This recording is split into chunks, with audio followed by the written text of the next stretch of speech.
Hey, everybody, welcome back to the Reseller Clickbait Podcast, episode 115. I'm here with Squidward, and I'm Cory, Grams and Pops Vintage. And we do have a special guest this week, as promised. We've got Ken's great-grandfather here. So Cory, did you not, we're going to bring him in right now. Here we go. We have with the beard. With the Santa beard going on. Cory, did you not get the memo that I didn't get any memos at all, and I'm feeling really underdressed. Yeah, we're under the sea today. Man, we have a big time guest. We have like royalty, YouTube royalty with us. Down below us, the Disgruntled Octopus joining us from the Octo Lair, Australia. Pacific Ocean specific. Well, I've been hearing for like 2 weeks now about this story that led up to this guest, and I still have nary a clue, as Ken would say, as to what this is. Shared the story with Cory yet, and there's a reason that we have Octo on with us today. But let's start out. Octo, take a second here. Tell the people who you are, what's going on, and I'm gonna put you on the big screen here. Oh, you put me right on the spot, Ken. Thank you very much. I'm the Disgruntled Octopus, and hello and welcome to all those that haven't seen me before. Aspiring benevolent dictator would probably be the easiest way to put me, but thank you very much. I did cause a bit of an international, I suppose, incident per se, would you say, Ken? Hence why I'm here to atone for my sins as such, and obviously go into a little bit about the story, what happened. But yes, so I do a podcast and a channel with Grumpy Granny. So basically we release that weekly. So what I'll do is I'll pass those details on to Ken or Cory, so you can look in the description and probably find those later on. But thank you very much, gents, for having me on. Yes. Yeah, we will definitely get links to all of their shows, to their podcast, which is always a good fun time. And it's a different perspective, being resellers in Australia. And thank you for joining us here with the difference in the time zone and such. So, yeah, and I see that you went full Santa beard. I have been growing this for about 3 hours now, so I hope you're impressed. That's mine grows pretty good. This is only since July, so yes. Well, Grumpy Granny said I can't go on without a beard because apparently it's a requirement that you have the beard to go into this show. So yes, and it seems that there's a lot of YouTubers in the U.S. anyway that are. Well, we don't even have beard in our name. You should be the bearded Disgruntled Octopus. Well, that's right. Well, if I put a top hat, I could be the distinguished Disgruntled Octopus. So. So yeah, I have a story that I need to share. That Disgruntled Octopus, if you follow them, he's just hell bent on world domination and taking over. And apparently, he's doing this, one package at a time. Here in the U.S. Right. One package at a time, huh? That's one package, yes. Okay. So I'm just gonna jump right into it, and then we'll chat a little bit, and feel free to throw in anything there as I go along. I'm gonna try to not like ramble on and get myself off. So defend kids into the story. So what the premises was that I'm running about 12 months behind. So last year about this time, I reached out to Ken and basically said that, I'm quite a big fan per se. I think Ken could be useful in my world domination aspirations. So I promised him to send him a care package. And, obviously being a benevolent dictator as such, everything slides a little bit. And, Soda City flips as well. I sent him a package and finally got off off my royal butt in the Octo Lair and slithered down to the post office and sent his package off. And fortunately, I suppose, is actually the story that leads into Ken's right now. Yes. And so here's a little bit of setup. For those of you that are familiar with Whatnot, I was doing, this is a couple weeks ago now that this story started. I was doing a live Whatnot show, which, it's a live selling platform. And I'm in the middle of the live, which you can't just like stop and do anything. But I live next door, whichever way it is, to my parents. And I have a lot of my packages. When they send packages, I have them go to their address just because they have a covered porch out front. When I used to work a regular 9-to-5 job, I'm not home during the day. So I would have all the packages sent there. And I've just kept doing that because my front porch is not covered and everything's exposed. So I kind of have to set up and then backtrack a little bit here. So I am doing the Whatnot show, and my mother knocks on. She comes in the back door, and she's over. Breakdancing Judy? Yes, Breakdancing Judy. Shout out to Breakdancing Judy for sure. So she comes over and she's standing, off camera or whatever, and she's just got this real concerned look on her face. And I'm turning, I'm trying to, what's going on? She's like, just go ahead, just go ahead. So Jill goes over, my girlfriend Jill, if you're not familiar, she was, she does the Whatnot shows with me. She goes over and talks to my mom, and I'm trying to figure out what's going on and still sell these things. And my mother walks over and she shows me a picture on her phone of a package. And then I'll get to that here in just a second. So then my dad shows up, because at first I'm thinking something is wrong. Something is wrong with one of my family members or something, because my mother just has this concerned look on her face. And I'm trying to do the show. I gotta believe you're used to seeing concern on your mother's face, you being a child. Well, yes. I always say my mother, my folks, my mother and father, they raised me right. They raised me with good values and good morals. And somewhere after my rearing, I just went wrong. I don't know what happened along those lines, but so I'm going to back up a little bit to the package. So while I'm doing the Whatnot show over at my folks' house, my sister was visiting, and they were all sitting in the living room, and they seen a guy walk up on the front porch, and he knocked on the door, and then he left, and she looks out the window, and the guy gets on one of those hoverboards, like the hoverboard, with the two wheels, and he rides off out of the driveway and down the street. And they're like, man, that's I always have all my parcels delivered by via hoverboard. Yeah, yeah. Being 2 days in the future, that's it. Well, that's what I employ. You should have them come on surfboards, rather than hoverboards. I'm trying to be inconspicuous here, Ken. Hoverboards get better gas mileage. They do. So my sister steps out on the front porch to see, if she can see where the guy is going, and there's a package laying on the porch. And so she assumes that this guy came up on the porch, delivered this package, and went off on a hoverboard, which is just odd. So here it is Ohio. Yes, here is the package in question, and it's got some writing on there. And I think I'm going to throw up a graphic here real quick.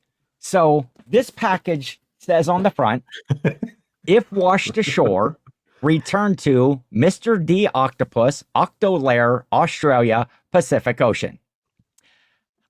So they're like, well, okay, this is weird. They didn't pick the package up. They didn't turn it over. They're just like, okay, some guy on a hoverboard just came and dropped the package on the porch, knocked on the door, and left. And it's from an octopus.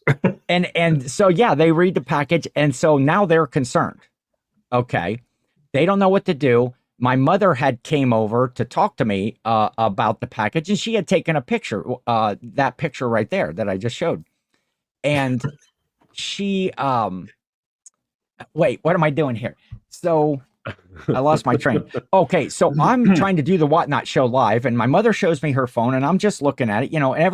It's no secret I can't see anything. I need to get glasses. I've talked about that 100 times. So I'm trying to look at this picture and decide what's going on while I'm doing the live. I'm like, I don't know. So they leave. My parents leave. Well, they go home and they call the authorities. They call the police to come to the house because this is just an odd situation. The police show up. So I have this right here. I'm gonna play a little video clip. This is from our security cameras over there. Let me see. Oh wait, that's the screenshot. Let me do this one right here. Slats there. I shine the light through. You can see something yellow, but that's about the best I can see. Like I said, kind of getting a little thing on the right side's heavy, left side's light. Okay, so do you guys just want to hang out back there for a little bit longer? that'd be great. Alright. Yeah, I can cut her. I'll have her snip that edge real quick. Should be opened up.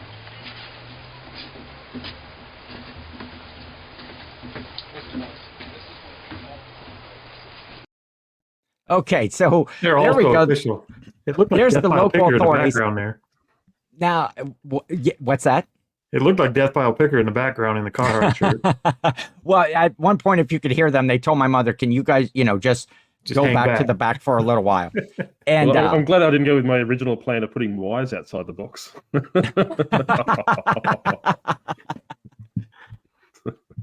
so and I guess from what I could tell, the scene out front of on our street, like every authority was there. Okay, my street is kind of odd because I live within the city limits. Okay. That's what makes your street odd. Well, it does because the yellow line down the center of the street, my neighbors that live across the street, they live in the county. Okay. So now there's a jurisdiction issue between whether it's the county sheriff that needs to take, or whether it's the city police, really. But in order to block off the street, now they have cop cars on either end of the streets, blocking off this whole section of the road, so no traffic can get through. And from what I understand, there was at least 6-8 police vehicles out in the front. Now all the neighbors are out on their porch, wondering what the hell's going on over at the Bill's house. And which is odd, we don't ever have the police there. So So it must have been a contest for one of your trophies that obviously didn't go as well as you hoped. Yeah, exactly. Bit of an internal conflict. So moving along, now I'm doing the show, but I'm somewhat distracted because I don't really know what's going on next door. So now my folks show up at my house again, and I'm like, okay, what's going on? I have Jill take over the show for a minute, and they had our local police department and the county sheriff, they don't have a bomb sniffing dog. They don't have a canine that can sniff out bombs. So now they have to call in the state police to come down and bring their bomb sniffing canine with them.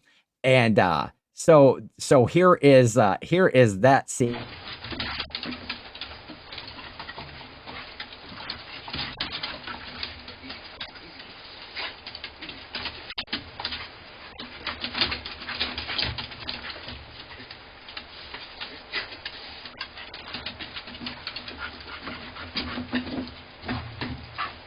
Okay, so now the state troopers are involved, and they got the bomb sniffing dog. And so, then again, now all the neighbors are really concerned about what the heck's going on.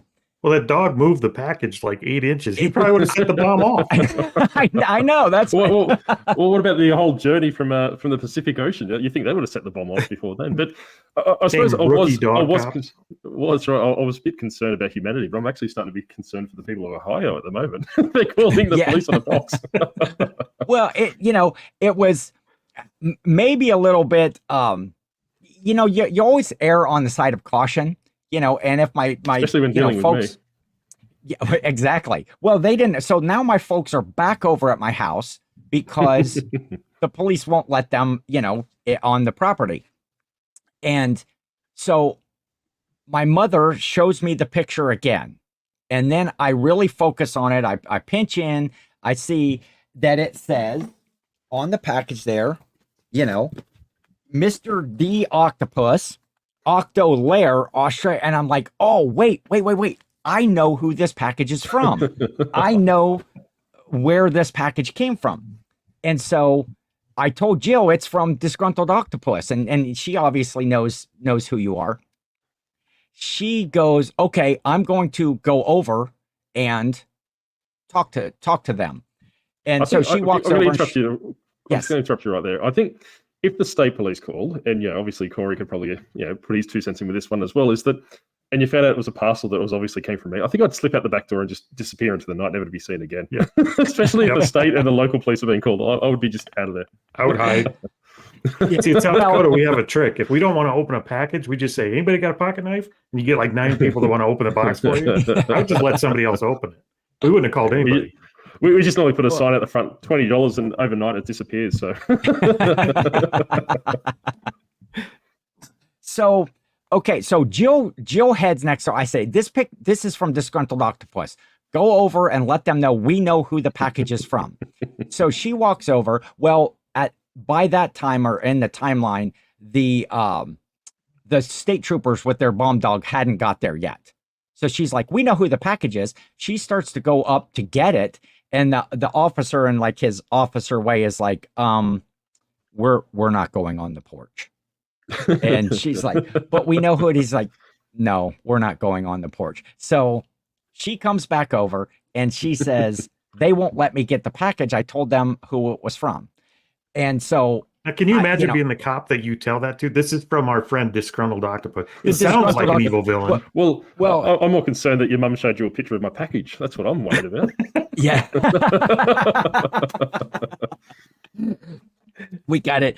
Now it's publicized to the world. Got to see Disgruntled Octopus's package live on the air. A lot of people air. will be seeing it. Okay, so here's where it kind of gets even better. So Jill comes back over. They won't let me get the package. They're waiting for a bomb sniffing dog, and I'm like, okay, I need to put an end to this because I know what's going on, and it has gotten out of hand. And so I go to go over next door, and I get like 2 steps out of the door, and I just stop right in my tracks, and I turn around and I go back in the house because out the back door. The Whatnot show that we were doing was all Disney. We were on a Disney raid train. And so everything that we were doing was Disney. And I like to have fun and dress the part. So as I take 2 steps out the door, I realize, here's another photo, that I am wearing this.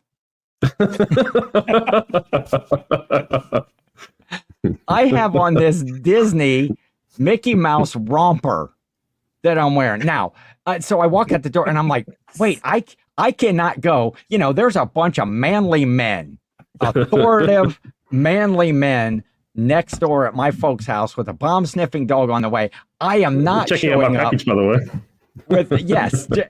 I am not showing up with this Disney. Now, I'll wear this thing live on the internet and be goofy and fun, but I'm not going to and there's like some more to that story. Is my niece, she actually works for the police department, does scheduling and payroll and stuff like that.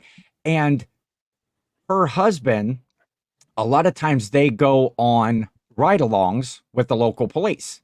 They can, go on a shift and ride along. So they get a call, and my nephew was riding along with the officer. And they show up and they pull in the driveway, and he's like, wait a minute, this is my grandma's house. I'm supposed to, but because it is a bomb situation and he's a civilian, they won't let him get out of the car at my folks' house.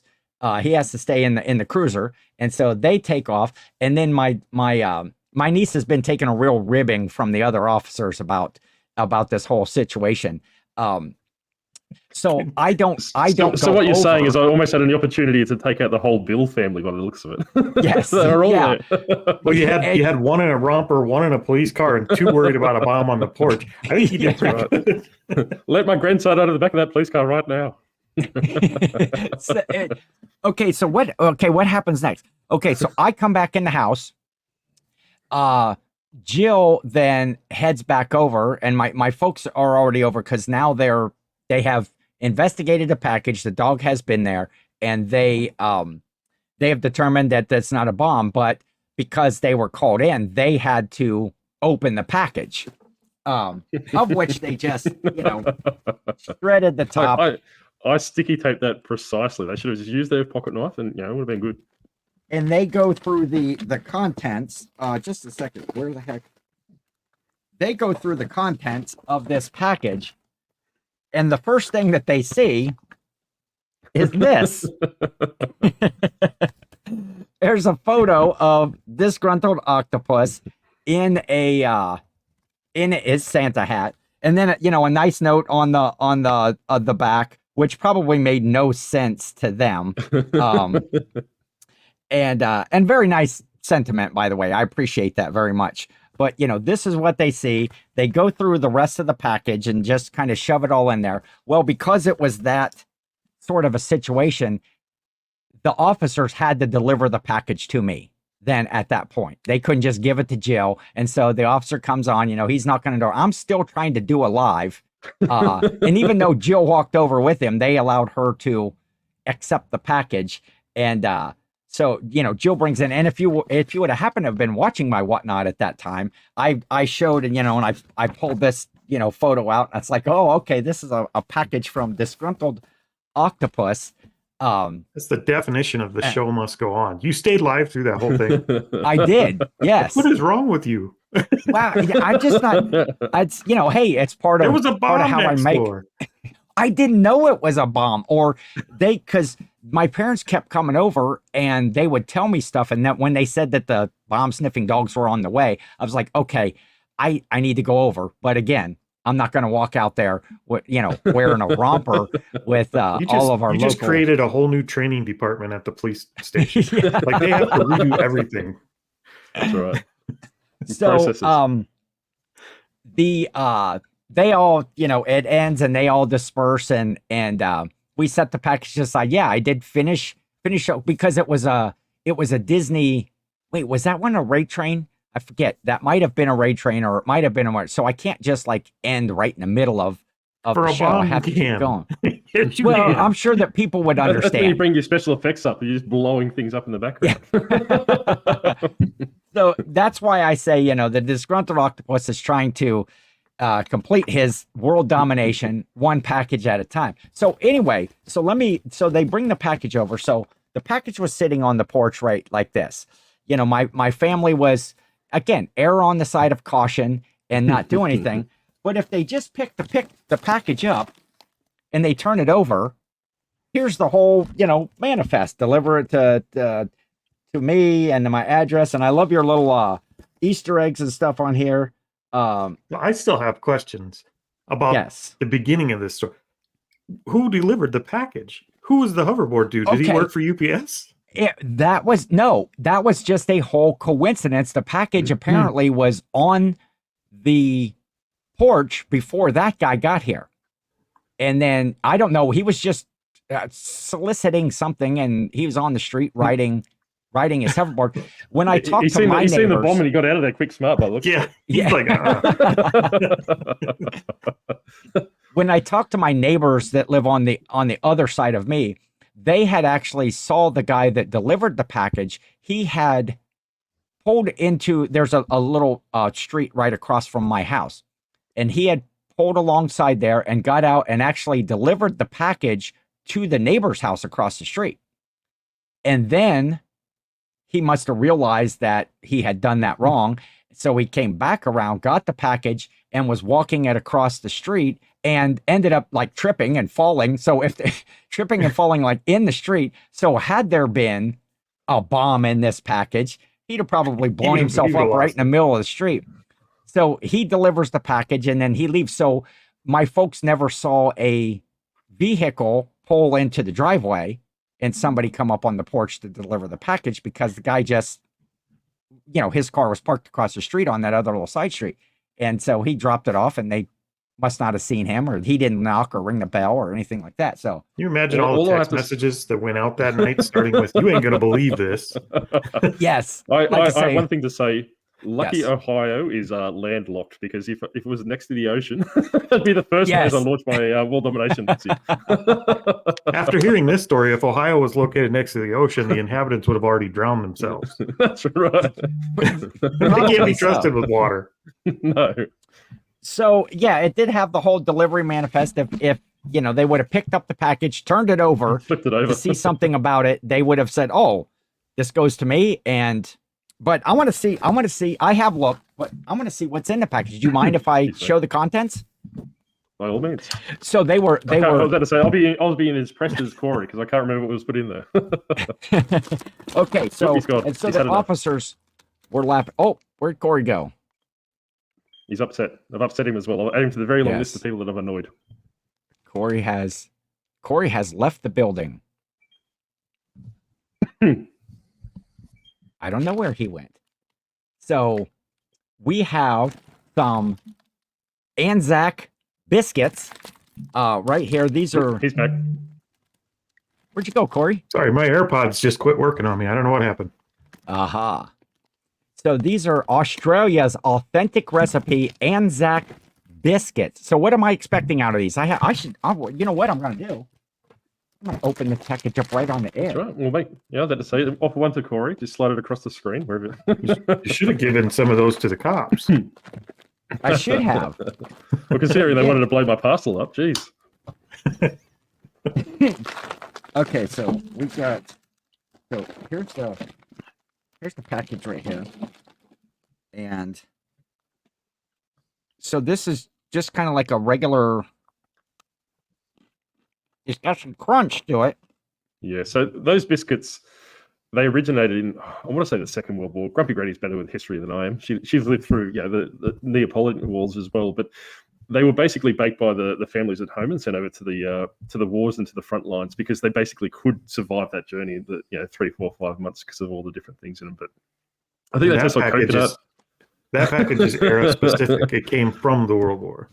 Well, that's exactly right. Yeah, and almost started another one by the sounds of it. So, I guess this is a dumb question. All of this is printed in English. Is English the national language of Australia? Well, it is at the moment, but it's going to be Octarian soon. Be what? Octarian. Okay. Octarian. Well, so I'll get my head further down so I can make it go over your head. So these are made with oats, coconut, golden syrup, and no eggs. These have unique ability to stay fresh for long periods of time, which meant they could last their time, during the war, during the Anzac soldiers fighting overseas. You know what? You're lucky. Those be like MRE cookies. I despise coconut, but you can't really taste the coconut in this. Very good flavor. So that is. I think they are in our MREs actually, the Anzac biscuits. Yeah. Okay, so we also have in this.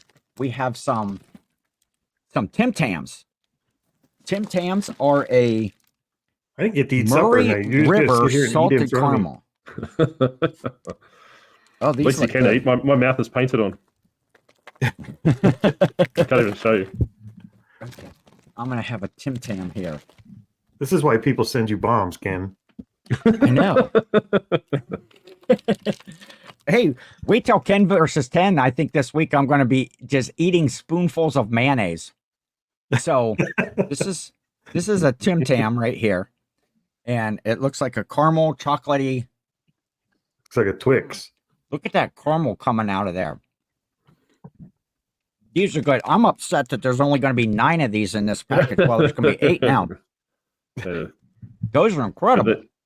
So they're I think they're a limited edition or a special edition. They normally have just chocolate. It's just kind of similar to I wouldn't say an Oreo, but maybe similar to that taste of an Oreo. But these ones are caramel. So is Arnott's, is that a big brand there? Is that a name brand, or is that like so like the Walmart brand? I was going to say I thought it might have been just Shane, but Shane pronounced it that way as well. It's pronounced Arnott's, so like Arnott's. You don't pronounce the Arnott's. But Okay. so basically that would be our who makes Oreos. I don't know who makes Oreos. Oreo? No. I thought that's who did make Oreos. I don't know. Yeah, Probably- no, it's not. Probably Mars. Like they make everything. Probably does. But I suppose Arnott's is kind of our biscuit line or our cookie line confectionery person. So like like you said, Mars, Mars bar, Snickers, and all those different things. They're under that umbrella. Where Arnott's is kind of that umbrella from that perspective for that biscuits or cookies line or something like that. So Mondelez International makes Oreos. I don't know who that is, but originally they were Nabisco. okay. Which everybody knows Nabisco brand, but Mondelez International. Sounds like they should make coffee. Yeah, maybe they do make copies.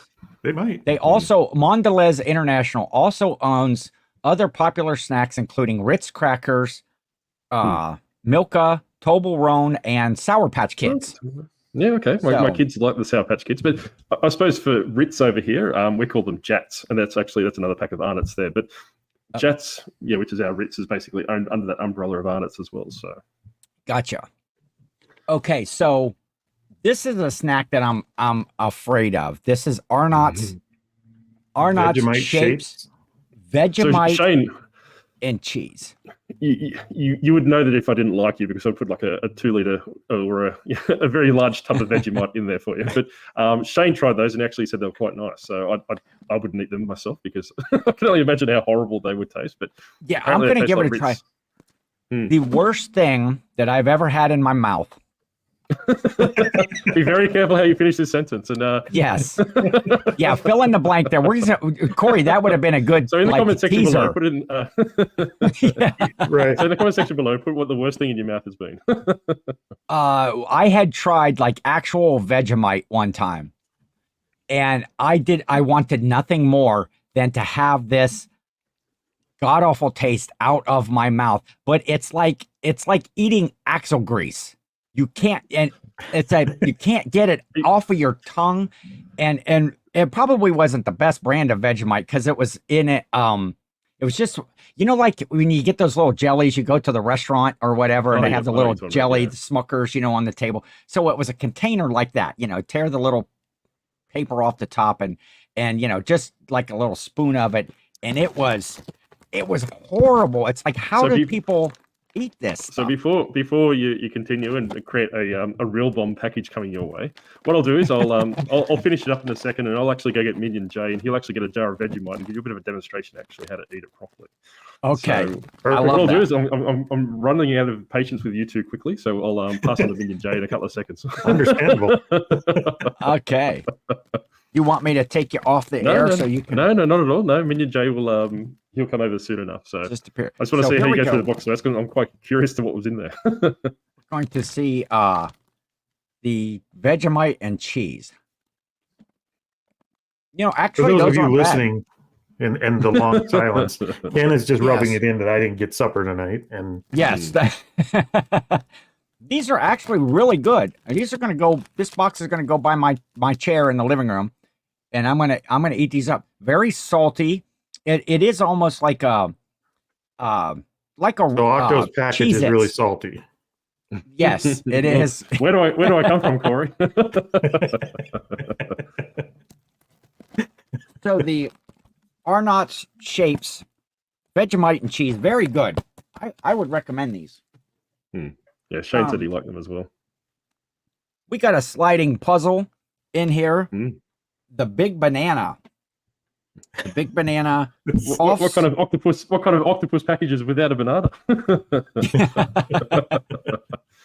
So super. Oh, it's a super brain teaser right there. Yeah, so Well, hell, it's actually, already put together. yeah, that's right. So you take that little white dot out of Saved you the top trouble. corner.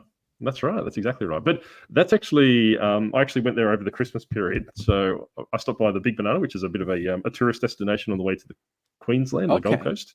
A bit of a tropics. They actually grow bananas there. They don't really grow bananas there now, but they used to for years and years and years. That's where the bananas were grown in Australia.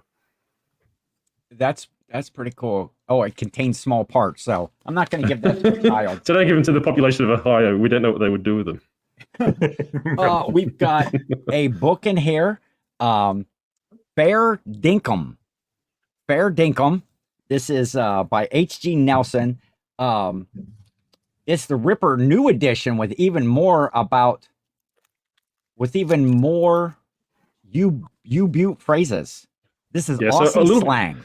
A little bit of a background story why Ken does that per se. So this is basically a book about Australian slang. H.G. Nelson's more of an Australian comedian. He does a lot of the Olympics commentary, so like kind of a satire opposed to actually like a sideline character for the Olympics and all these different things.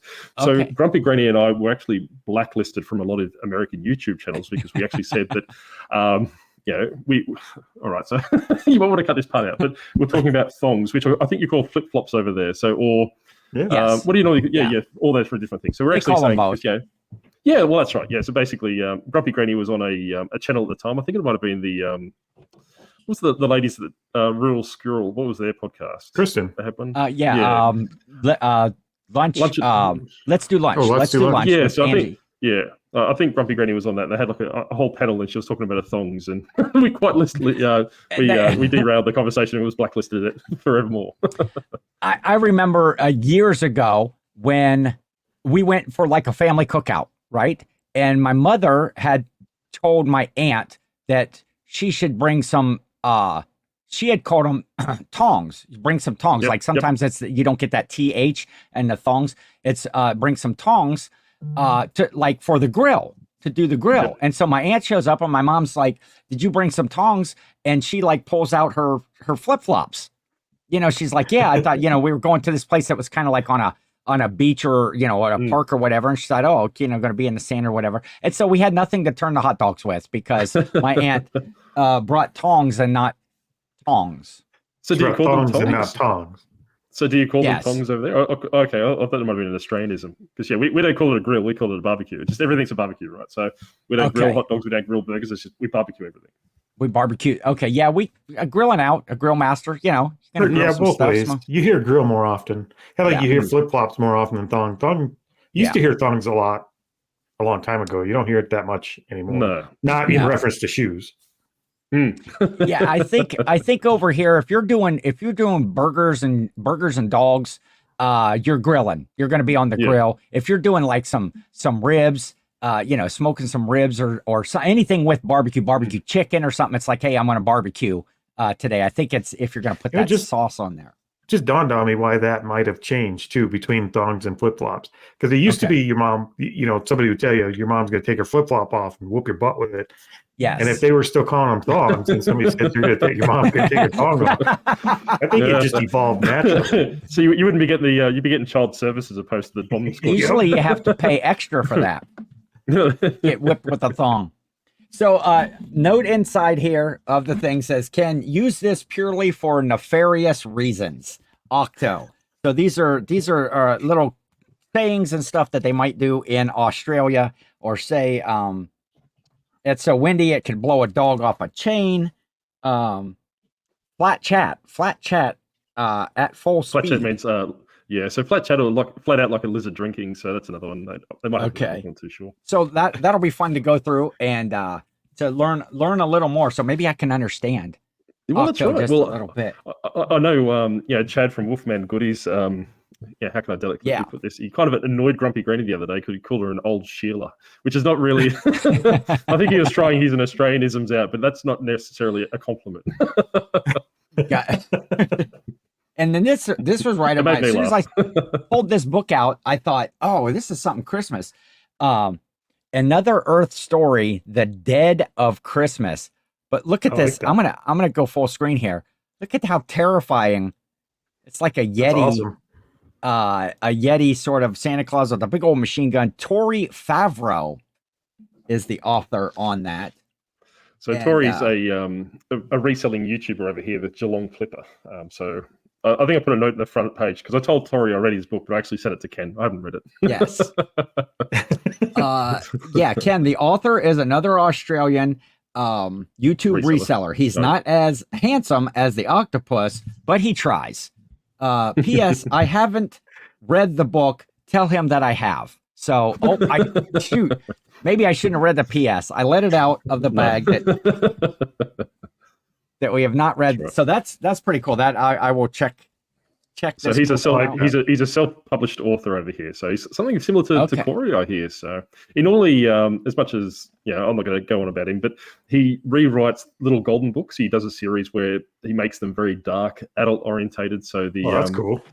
The little tugboat, and might be the little tugboat that kills, or something along that. So basically, he goes around systematically killing people. Different things. Yeah. So he's in the process. He does those, self-publishes them, and puts them on Amazon. They're quite good, actually.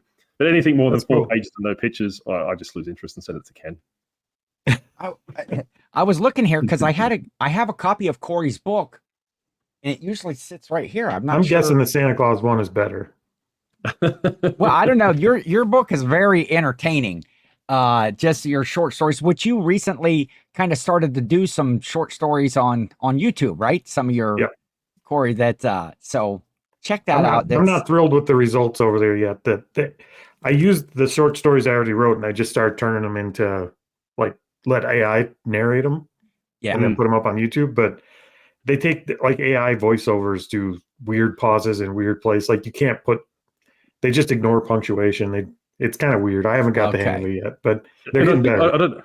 I don't think YouTube looks kindly on AI videos as well, because I know a few other people, and I was playing around with it as well, and I think they don't push them out as far. So yeah, they don't get a lot of reach. And so the last thing in the box here, and this then was sitting right on top of the box, along with the picture, and I think that's why the cop was chuckling, is I got this little octopus plush right here. Someone's put it the wrong way. That is reversible right there.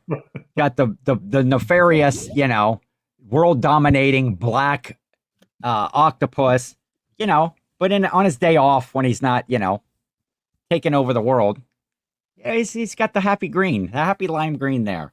So I can imagine anybody that didn't know you in Marion, Ohio knows you now, Ken.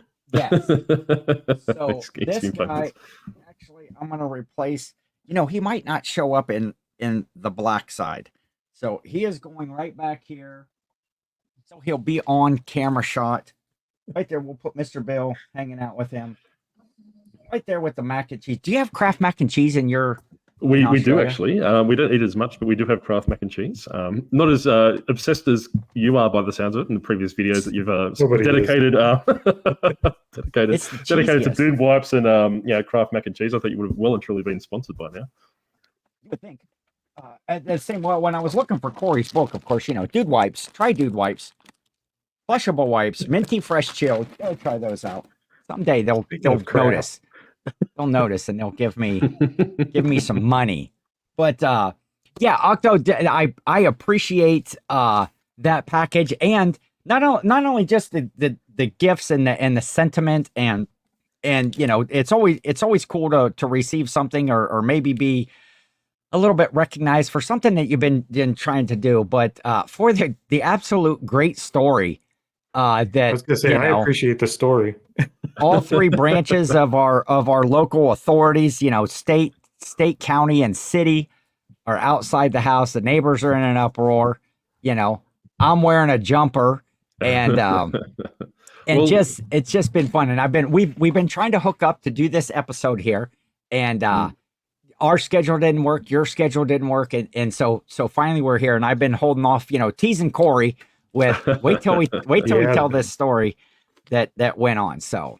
Well, yeah, I'm all about uniting humanity to check out my package. So I am you're more than welcome. It was very National Lampoons. Yes.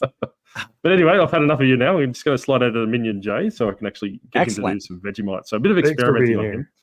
So but thank you very much for having me on. I'll put the Minion on. So I'm just going to duck out now. I don't know how to do that, but if you put me off camera, I'll go scream at Minion J. There we go. Ooh, I just put him back on there. Oh, you did it at the same time. Yeah, so Cory, that was just a fun, it was a fun story. I've been waiting to tell it. Some of the people already knew that were in my Whatnot show.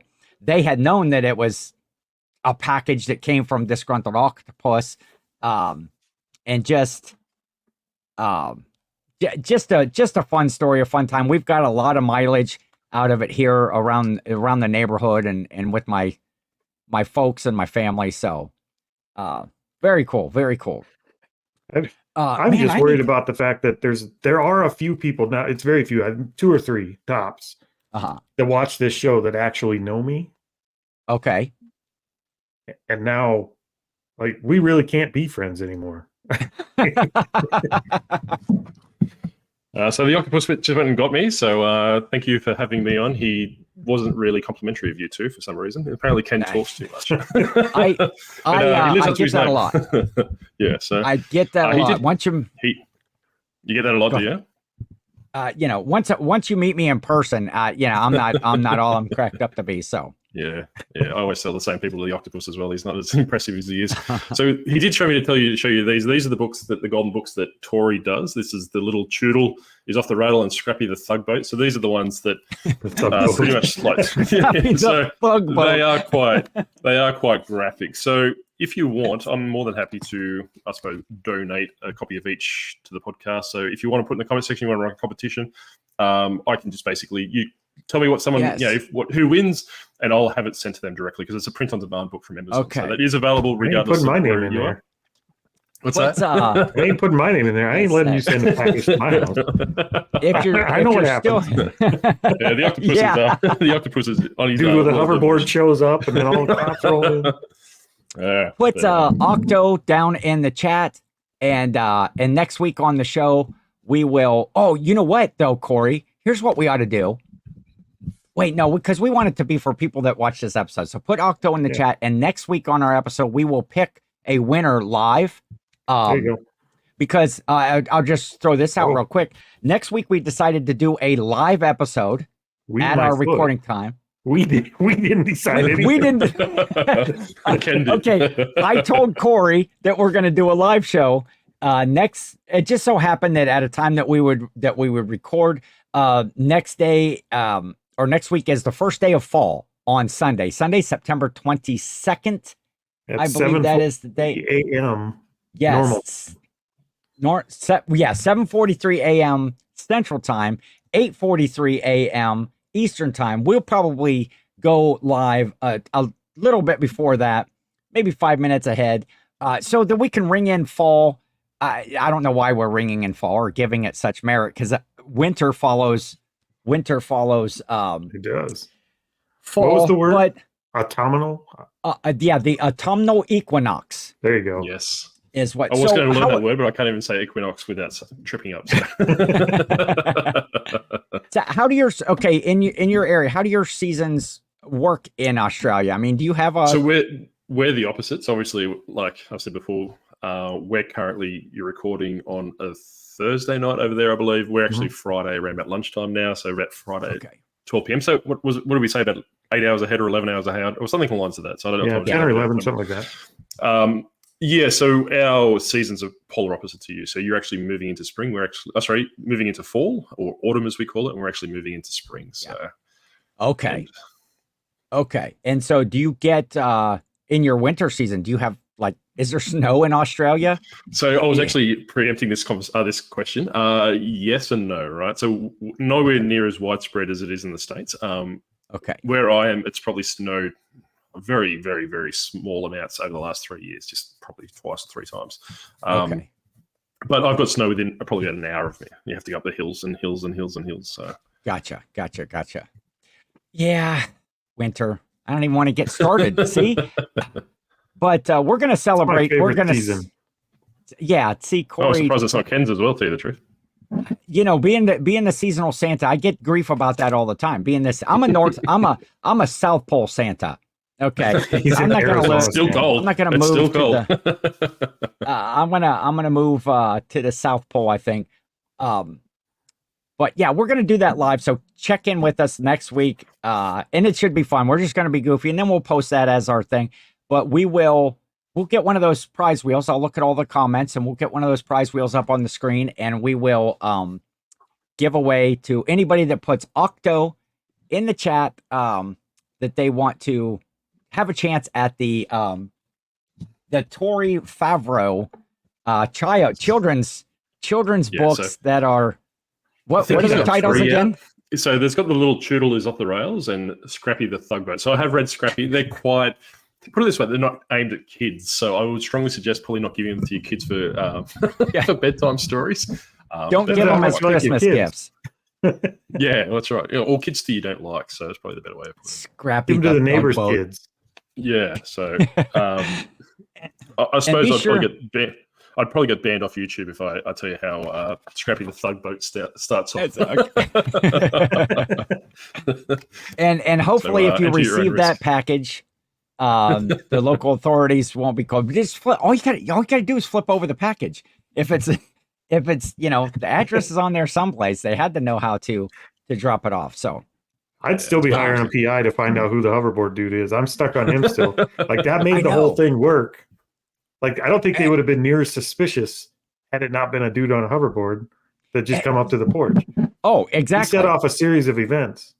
It did, and you know, he rode off, and I don't think he stopped at any other houses. I don't remember anybody saying anything. And for some reason, I don't think the cameras picked up the guy coming up. So I don't know. Mystery. I don't know what went on with that, but man, it's just been a fun story, and I've been waiting to tell it for I can't believe he kept it secret that long. I was about to say, the part he didn't tell you, Cory, is he rang me up quite distraught saying that I'd blown up half of Ohio. But yeah, so he actually, rang me on Instagram, and I thought he was quite angry. Like, I didn't know how to pick it. I was like, messaging GG at the same time, thinking, I think we just started something internationally here. Like, we've actually got some international, that's awesome.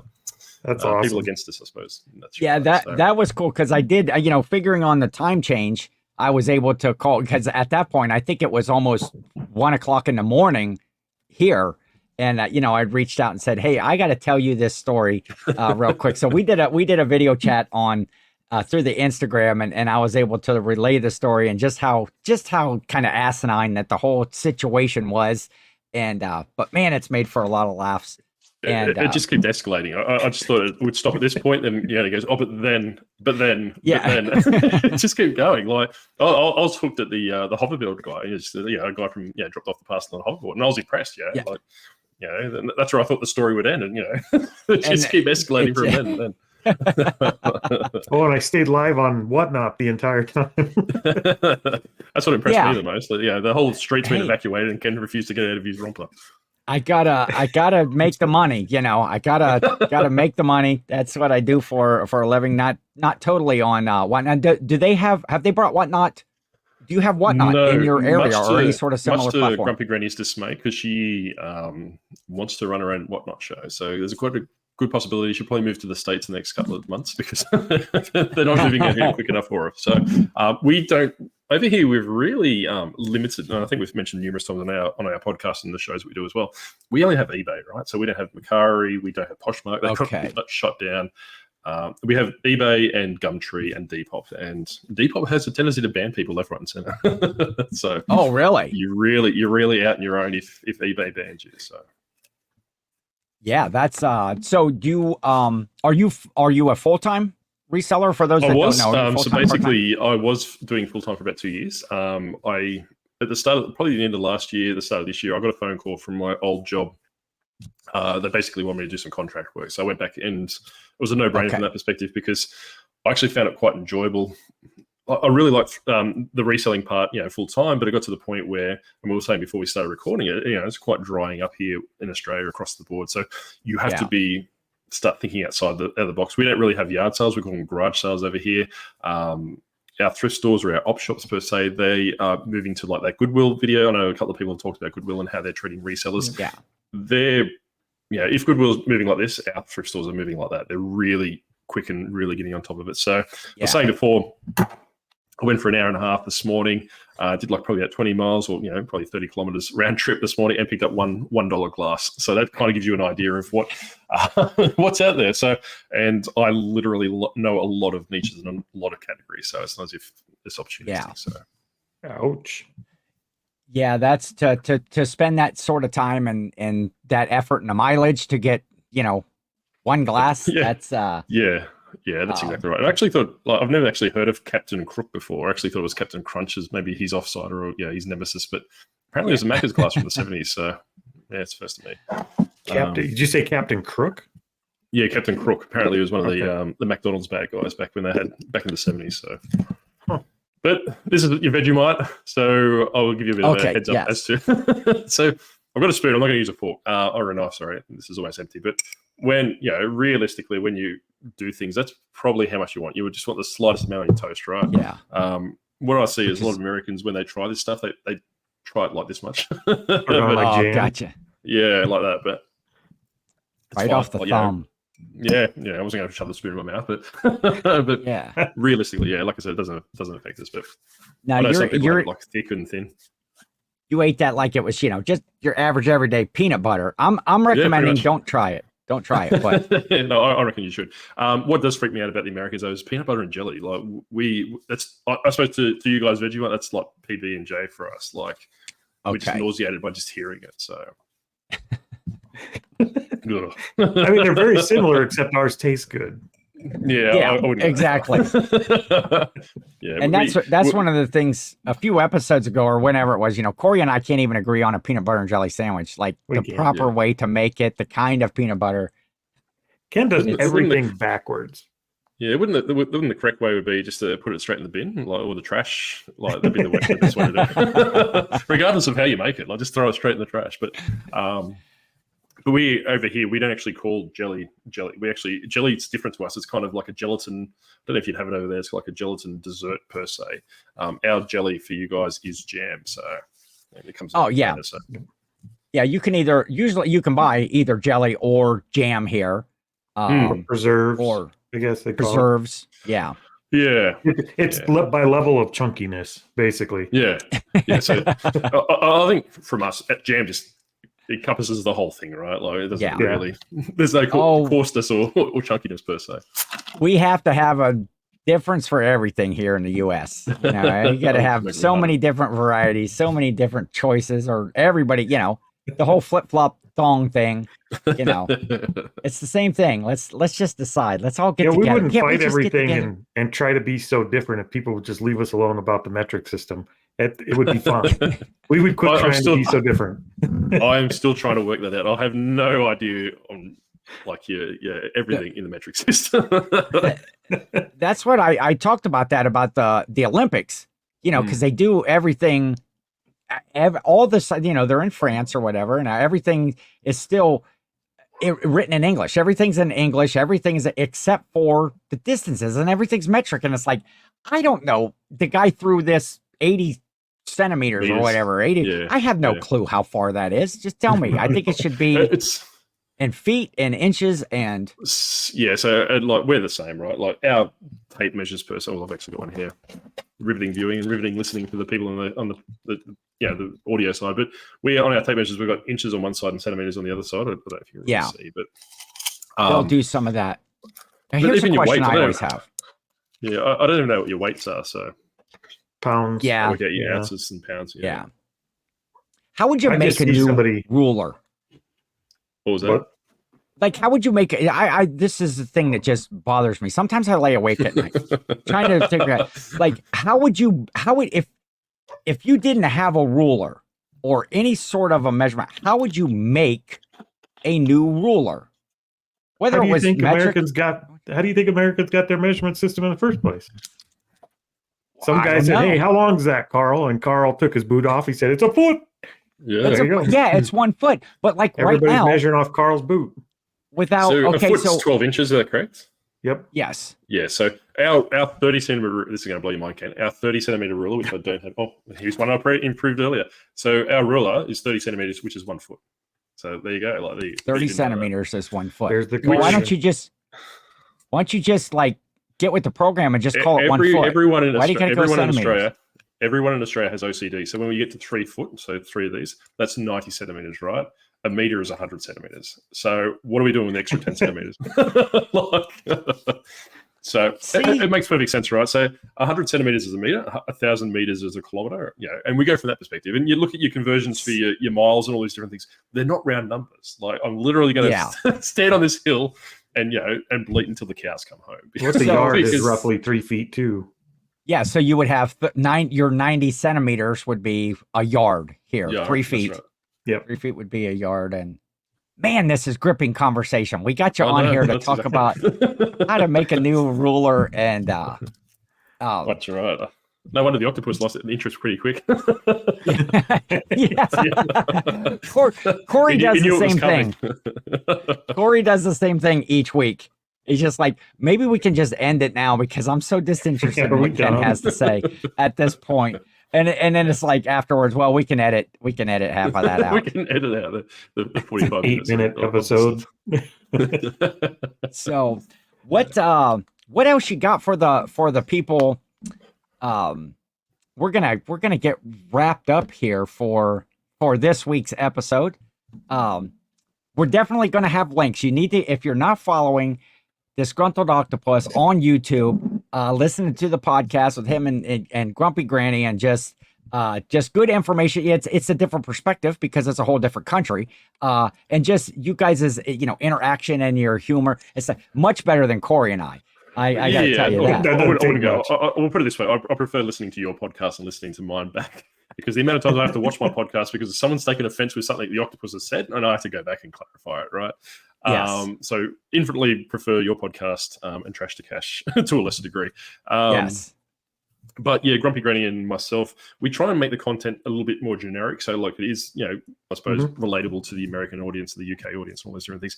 A fair chunk of our viewership's actually from America, to tell you the truth. That's and I don't really disclose it very often. And and an hour, 6 minutes, and 33 seconds in, and I don't think many people will be here if going off my retention rate, right? But that's right.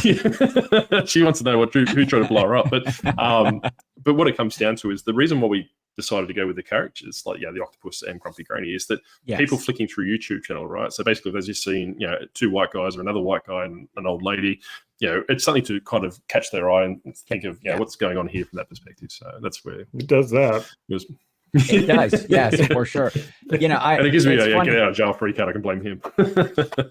I had to keep showing people when I would tell the story. What did I do? Oh wait, did it fall down already?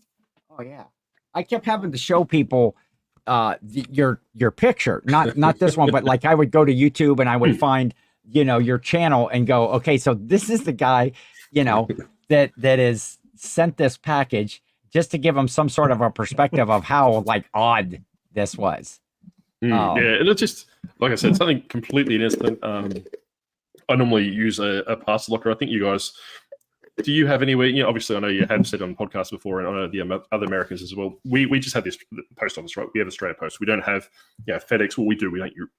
We would never use them in that capacity. Yeah. So I just drop the parcels, yours and Shane's parcel off at night, just in like a parcel lock where they come up the next day. So it was very uneventful from my perspective, right? Yes. Then they get a frantic call going, I need to speak to you right now. It's like, I was expecting him to be like in jail. He's one phone call from jail. Ken's in a jumper and his flip flops. Yeah. A cop. Give me back my package. I'm trying to find. I can't seem to find a page where I wanted to see, because we have a pretty good Australian following on the audio side of the podcast. Do we have some very dedicated people that watch us, I suppose, and whenever we normally say, hey, look, we recommend these channels, they kind of gravitate to those ones and harass them people as well. So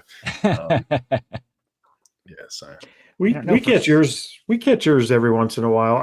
I find that you and I see very closely. I mean, our point of view on branding and just the way you think about reselling is very close to the way we see it. And we've done e-commerce for a long time, but so I catch Ken versus 10 very seldom, right? Because it's just, I don't like watching. You could probably cut the podcast. I don't like watching Ken either. That's it. So if you want to cut the podcast, it's going to be pretty boring. But sentiment. But so basically, I hate rewatching live videos, right? Because I'm one of those people that need to be there. Yeah, you can't interact. And you've probably seen when you've done your lives before, your holiday lives and all those different things. I go in there and become like a public menace, right? Like I do things, and I may have overstepped the marks occasionally where people can't repeat what I say on YouTube for fear of being demonetized and stuff along the lines of that. But what I try and bring, and what Cory was saying, is that some realism. Because a lot of fun is that when people do reselling, this is going to sound egotistical, and by all means, cut this out of the podcast. But people just watch YouTube, right? They might watch Ken and they go, all right, I really like Ken's personality. I'm going to start mimicking Ken to the T, right? And a lot of people do that. Then they don't know how Ken's business works. They don't know how business works in general. Then they just fall off or they disappear and all these different things. So I suppose I'm trying to steer away from, hey, pick up a jar of Vegemite and sell it for $20 kind of thing. But kind of give them that business knowledge, put a little bit of comedy in there as well, and kind of break the status quo. Because I'm finding there's a lot of groupthink going on in the YouTube space in the sense of saying, hey, Cory said it, it's fantastic. I'm going with what Cory said. So. Yeah, your peanut butter and jam sandwich, for example. Like, Ken does it on the bottom, you do it on the top. I put it in the bin. So I'm right in that scenario. So I can tell you right now. I think some business knowledge coming into the YouTube community. There are several really savvy businessmen in reselling that are in the community, but nobody really talks about general business knowledge, and it applies across the board no matter what you're doing. And that's the content that I would love to put out every day, only it's really dry and Teresa would go to sleep and then she'd put a pillow over my head later. And that's why we fired Blake off the podcast. Because he would like, if you watch our episodes, he's like, oh, they're talking again, and you would actually go to sleep. But you're right, though. That content doesn't generate views because people just want to see what they need to pick up on all these different things. It's not that I care from a financial point of view or from that kind of perspective, but that's the content I like. The different elements. Yeah, I kind of like all the different things. And yeah, like I said, but each of their own, I suppose. Yeah, I think what I would say with complete certainty is the last thing you would ever want to do is follow my reselling business model. That's just don't do it. There are people that go out there and they'll just say, "Hey, look, you missed a Bill doll in the background." They'll think that's the next, Enema Man. Which I always used to think, if I know Ken probably doesn't, but Cory, do you know what Minecraft is? I'm not trying to insult you. Oh, yeah. But and the Enderman, the black guys with the long arms, it's Mr. Slender Man kind of thing. That's what I used to think that Kevin the Commonwealth Picker was saying, like the Enderman. Like, I wouldn't. It took me so long to work out it was actually an Enema Man. Like it's the way that his fake twang was going, I suppose, from that perspective. I actually thought he was just talking about bloody Minecraft half the time. Same thing. So I finally got it pulled up here. Australia. That's, United States, of course, most of our listeners, followed by Canada, and then closely by Australia is in third place. That's on the audio side. That's on the audio side of. But that's the only 3 countries. Well, no, hey, you can be proud. You're beating out Latvia, Israel, and Poland. So there you go. You've got a pretty good lead on them. So. Normally, I think my metrics in the YouTube space is about 40% American, and the other 60% of it, the Australians that just hate me and want me dead. So I'm actually surprised I haven't had any packages rock up. Exactly. There's no such thing as bad engagement. Yeah, that's right. So. All right, I think we are going to wrap that. Man, we greatly appreciate you being on. Yeah, really. For providing the entertainment, some Australian insight about things that go on down there. The seasons, the metric system. The right place for peanut butter and jelly sandwiches. Yes, and how to eat Vegemite and introducing us to the infamous thug boat. Yes, yes, right. Scrappy the thug boat. So. We'll give that one more time. I'm going to reach out to him after this and tell him to watch this podcast. I want to kick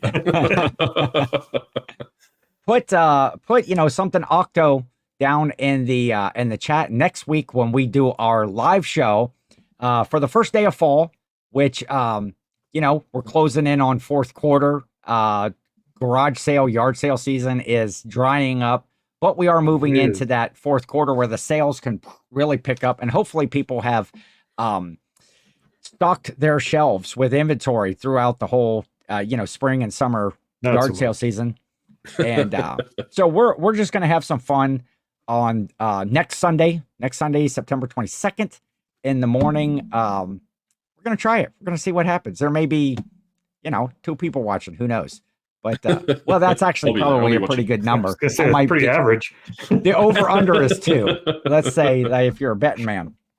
But Cory, you got anything else? We'll give Octo the last word here. Nope, I'm all good. Else? Thank you for being on. We really do appreciate it. And I was just about to say the same to you guys. Thanks for having me on. I do apologize for anything the octopus said. I have to, I have to censor him half the time, and from all those different things, make sure he keeps in line. But thank you very much for reaching out and having me on. And I suppose the octopus doesn't care, but I do apologize for causing an international incident. But hey, you know what their response is like if there is an actual issue from that respect. So that's exactly. It's made for a great time and a great story, and we appreciate you. Check the links below. There will be links to Disgruntled Octopus to YouTube channel, and go listen to them. Enjoy the info that they're giving, and we will catch you next week on the Reseller Clickbait Podcast.